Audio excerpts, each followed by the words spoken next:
Shalom. Shalom Bapak Ibu. Apa kabar pagi ini? Luar biasa. Yang luar biasa beri kemuliaan lebih lagi buat Allah kita. Haleluya. Ya, senang rasanya kita boleh berkumpul kembali di tempat ini. Bersatu hati memuji dan memuliakan nama Tuhan. Amin. Pagi ini firman Tuhan yang akan kita bawakan adalah di dalam terang tidak ada kegelapan. Kita katakan yuk 3, 2, 1. Di dalam terang tidak ada kegelapan. Yesus Kristus adalah terang yang sesungguhnya. Amin. Di dalam Kristus hanya ada terang. Ketika terang itu memenuhi kehidupan kita, maka kegelapan yang mengikat kehidupan kita akan pergi. Amin. Terang dengan kegelapan tidak bisa bersatu, saudara. Karena apa? Karena Yesus adalah Raja terang. Karena Yesus adalah terang dunia.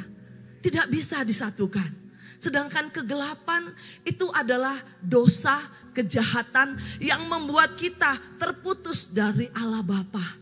Karena itu saudara yang terkasih, pagi hari ini adakah terang Kristus di dalammu?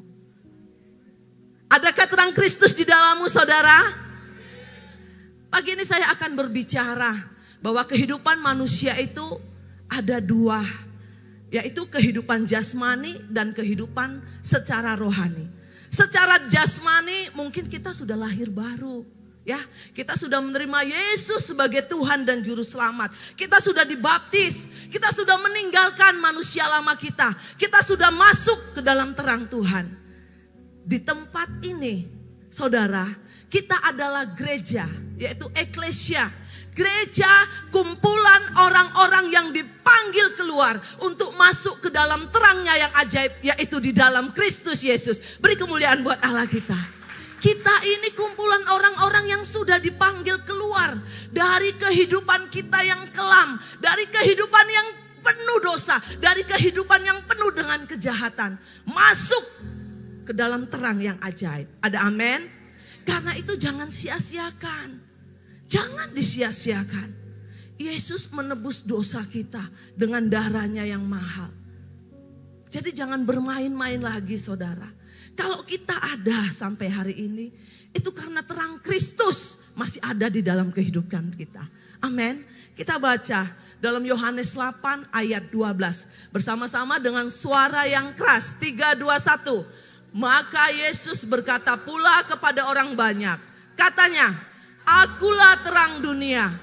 Barang siapa mengikut aku, ia tidak akan berjalan dalam kegelapan, melainkan ia akan mempunyai terang hidup. Di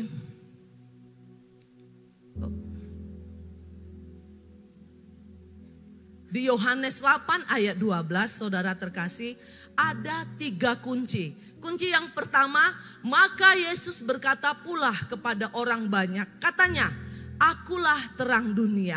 Artinya tidak ada terang di luar Kristus. Amin. Hanya Yesus satu-satunya terang yang ajaib. Di luar Kristus yang ada kegelapan. Di luar Kristus yang ada kematian. Di luar Kristus yang ada maut. Tetapi ketika kita ada di dalam Kristus, maka terang Kristus ada bagi setiap kita. Kata kunci yang kedua, Akulah terang dunia. Barang siapa mengikut aku, ia tidak akan berjalan dalam kegelapan. Kita di sini bebas untuk mengikut Yesus. Tuhan tidak membatasi mau tua, mau muda, mau kaya, mau miskin, mau suku apapun saudara di tempat ini, mau dari negara manapun saudara di tempat ini. Tuhan menyuruh kita barang siapa mengikut aku. Tetapi pilihan ada di kita, saudara. Mau nggak kita pagi ini mengikut Yesus? Coba tanya hatimu, mau nggak sungguh-sungguh ikut Yesus? Tuhan sudah bilang, barang siapa mengikut aku, ia tidak akan berjalan dalam kegelapan. Hari-hari ini siapa yang kita ikuti?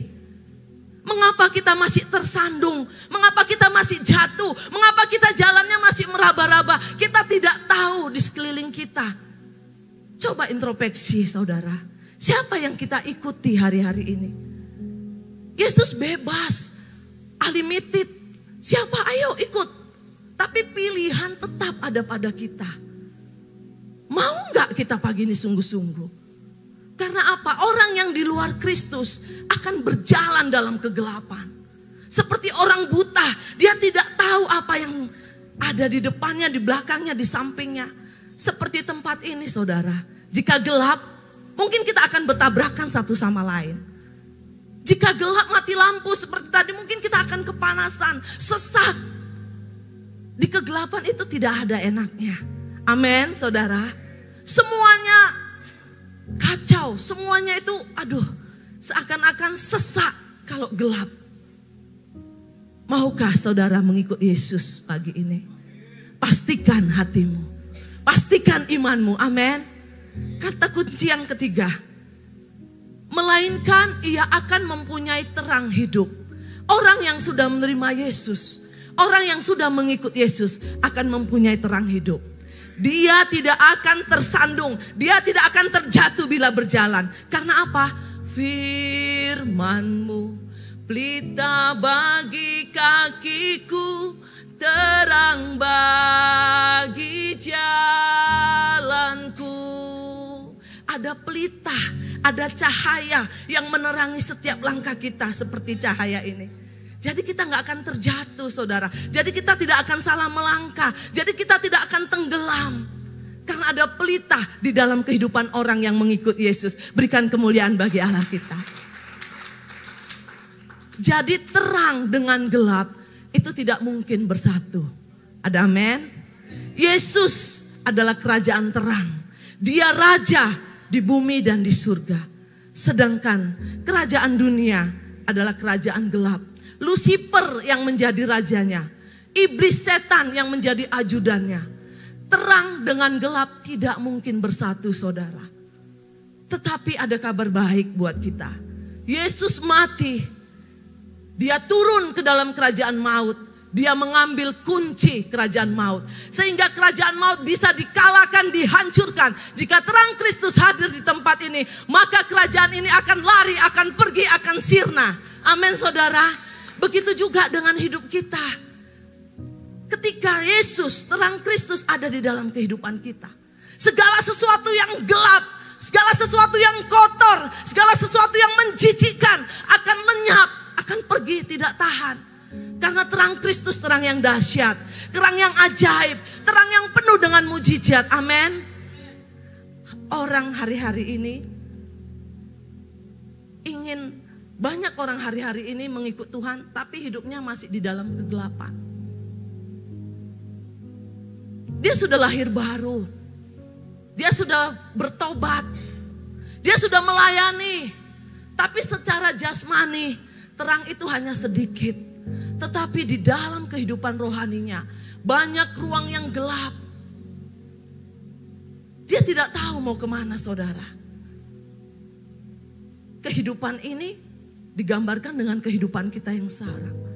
Seolah-olah kita sudah bertobat. Seolah-olah kita sudah lahir baru. Kita melayani, kita datang ke gereja. Tetapi sisi kehidupan kita masih banyak yang gelap.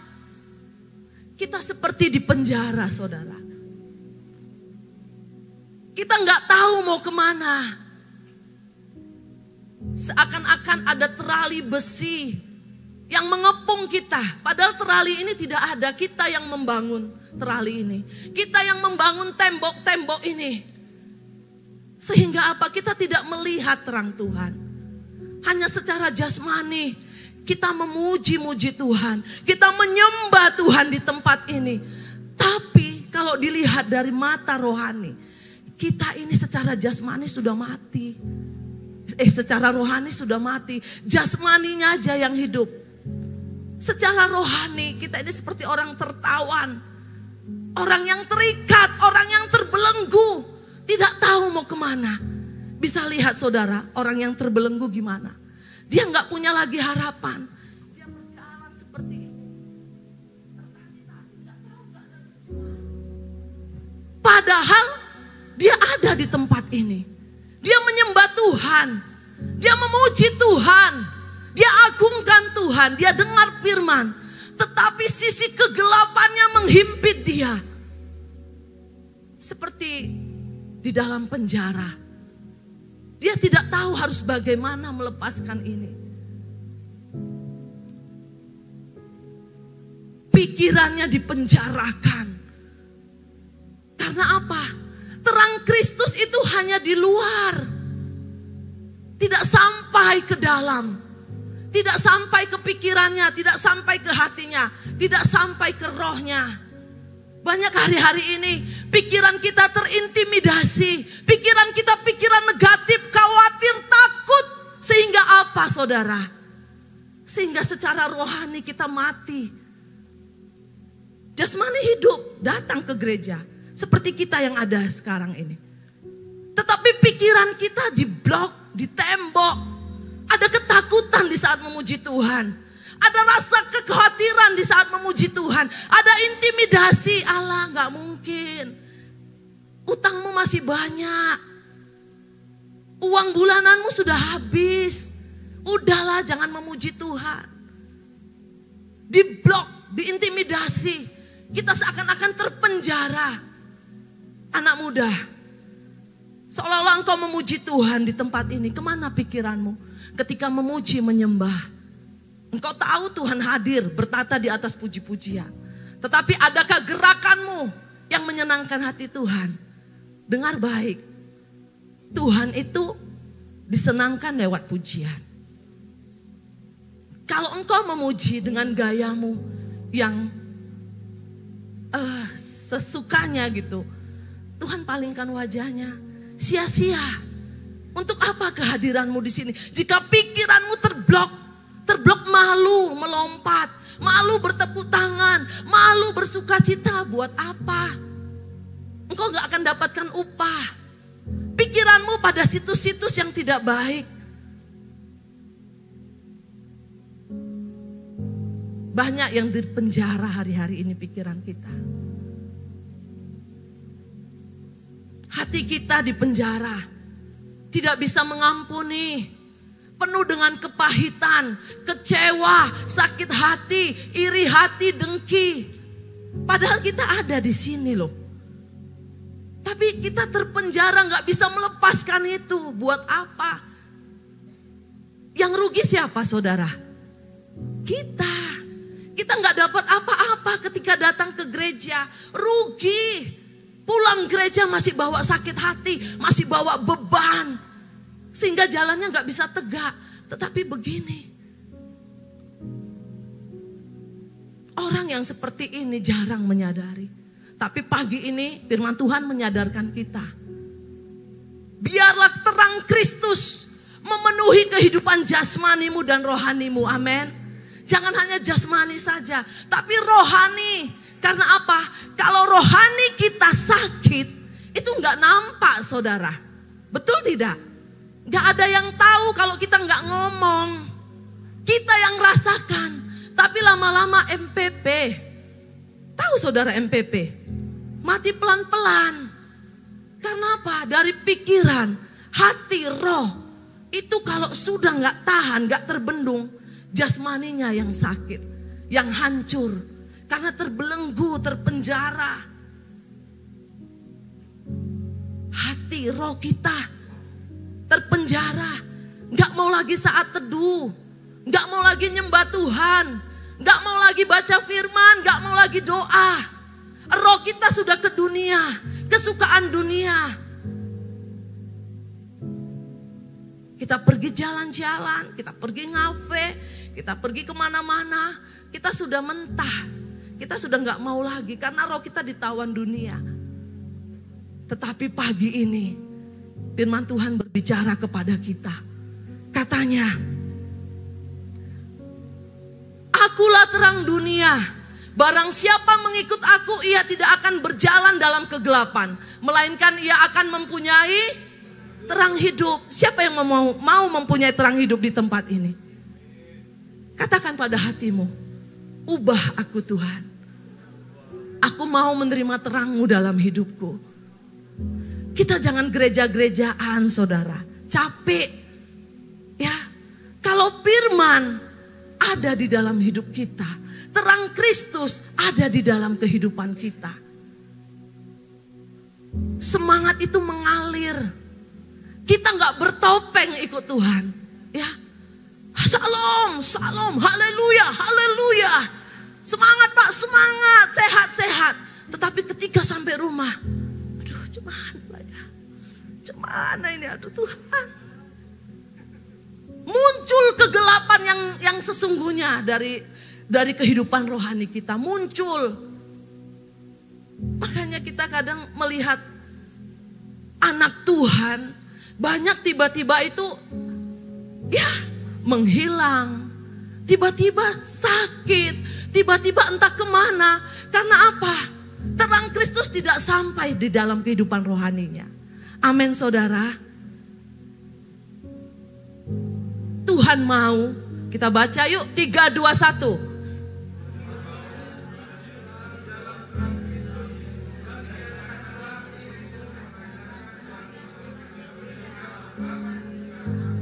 Ya, kita baca sekali lagi ya. 3, 2, 1. Hiduplah di dalam terang Kristus dan biarkanlah dirimu memancarkan terang itu sehingga kegelapan dunia akan sirna.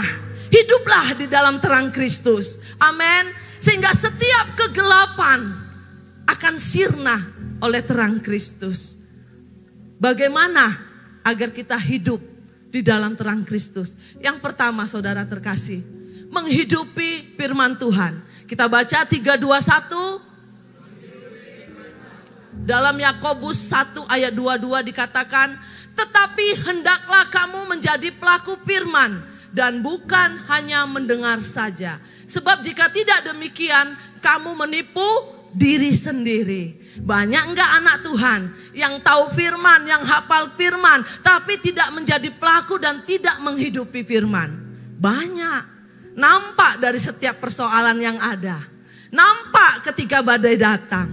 Nampak ketika difitnah. Nampak ketika disakiti. Masih membalas. Ya. Tampar pipi kanan, dia tampar pipi kanan kiri temannya.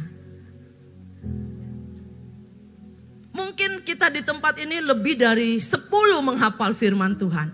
Tapi satu aja, ada nggak yang kita hidupi? Ada nggak yang kita lakukan di dalam kehidupan kita saudara?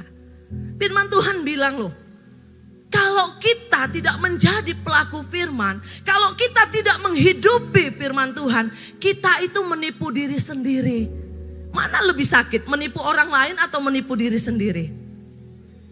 Lebih sakit menipu diri sendiri. Ya, sangat sakit.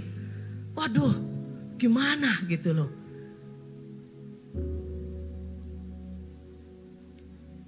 Satu rema firman dalam hidup Anda harus Anda kerjakan.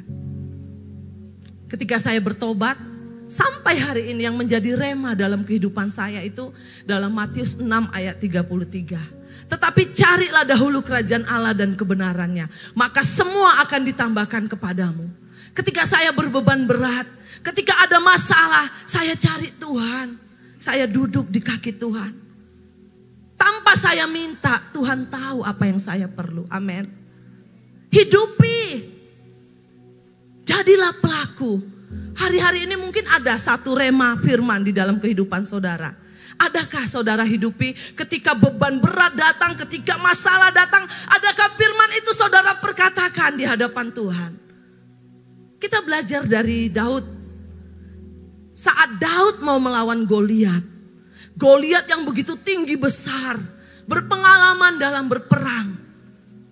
Daud hanya seorang pengembala 2 ekor domba. Apa yang dilakukan Daud ketika mau mengalahkan Goliat? Hanya dengan satu firman. Dia bilang, Goliat, engkau mendatangi aku dengan tombak, lembing, pedang. Tetapi aku mendatangi engkau dengan nama Tuhan semesta alam. Amin. Beri kemuliaan buat Tuhan. Apa yang terjadi? Goliat jatuh mati dengan firman Tuhan loh. Jadi jangan main-main dengan firman. Firman itu Allah sendiri. Ketika kita memperkatakan firman, kita membawa nama Tuhan semesta alam yang berperang bagi setiap kita. Apapun masalah kita, perkatakan firman. Saya percaya di tempat ini ada yang rema kehidupannya itu Filipi 4 ayat 13. Segala perkara dapat kutanggung di dalam Dia yang memberikan kekuatan kepadaku. Tapi ketika masalah datang, adakah firman itu hidup? Dan Anda menghidupi firman itu, ada enggak? Kita belajar dari Daud. Sebesar apapun masalahmu, perkatakan firman. Ketika imanmu bangkit, engkau sanggup memindahkan gunung. Amin. Tuhan gak minta iman yang besar. Hanya sekecil biji sesawi. Kita sanggup memindahkan gunung dengan memperkatakan firman Tuhan. Amin saudara. Mari beri kemuliaan buat Allah kita. Sekarang kita baca 3, 2, 1.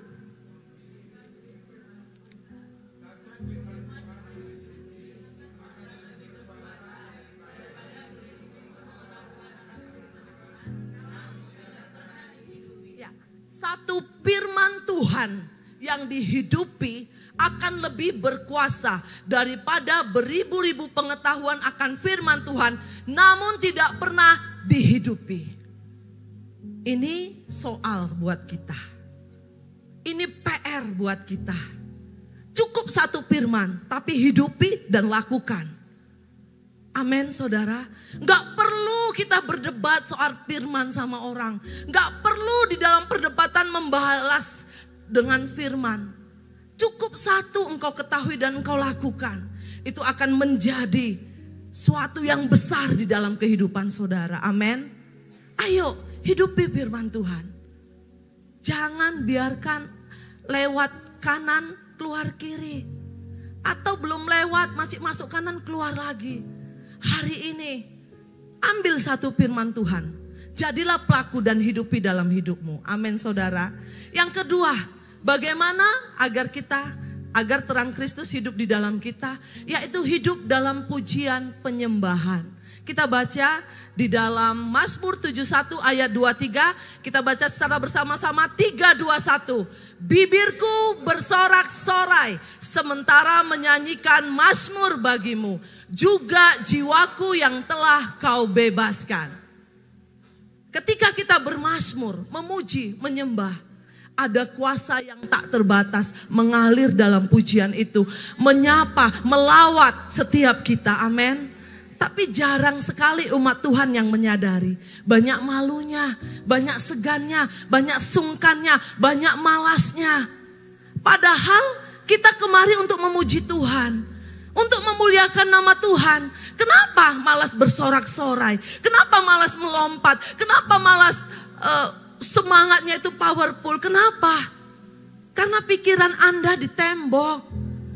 Hati Anda dipenjara, roh Anda diikat oleh besi. Sehingga apa? Tidak ada roh yang menyala-nyala ketika menyembah Tuhan. Tahukah saudara? Pujian penyembahanmu menentukan sebesar apa Tuhan dalam hidupmu.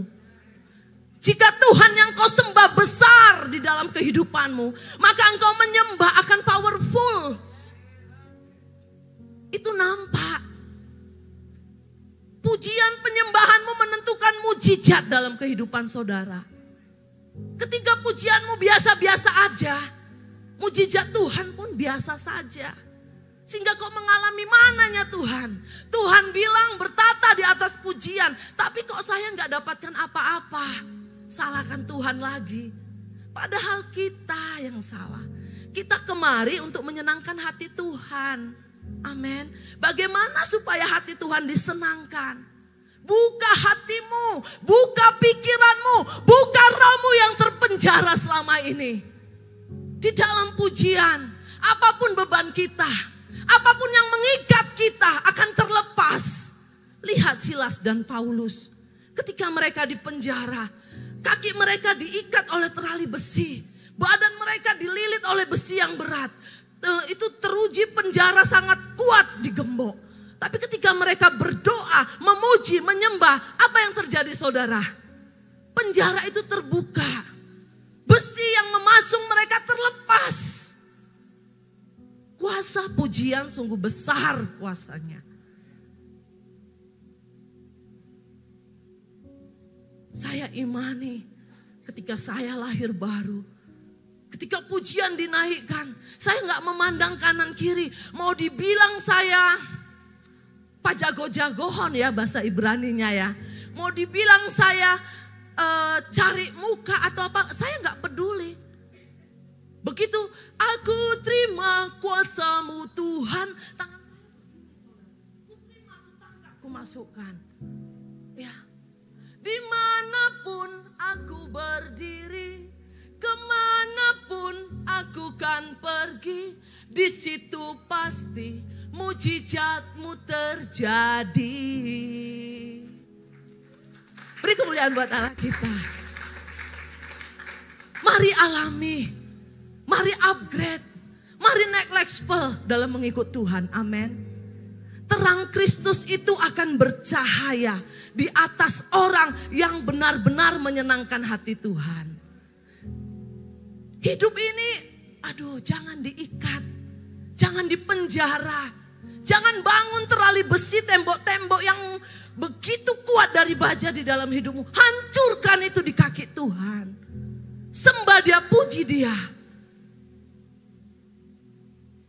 Iblis selalu mengintimidasi anak-anak Tuhan yang sungguh-sungguh datang kepada Tuhan. Kalau hidup saudara nyaman-nyaman saja, tidak ada masalah, tidak ada proses, itu artinya saudara belum benar-benar datang kepada Tuhan. Terang Kristus itu belum benar-benar ada di dalam kehidupan saudara. Tetapi ketika kita sungguh-sungguh, setan itu mulai kepanasan. Dia takut temannya itu meninggalkan dia. Akhirnya dia banyak memberi cobaan, ujian. Jadi kita jangan mau kalah. Kalau ikut Tuhan, itu sangkal diri pikul salib. Amin saudara. Sehingga nyatalah terang Kristus itu di dalam kehidupan kita.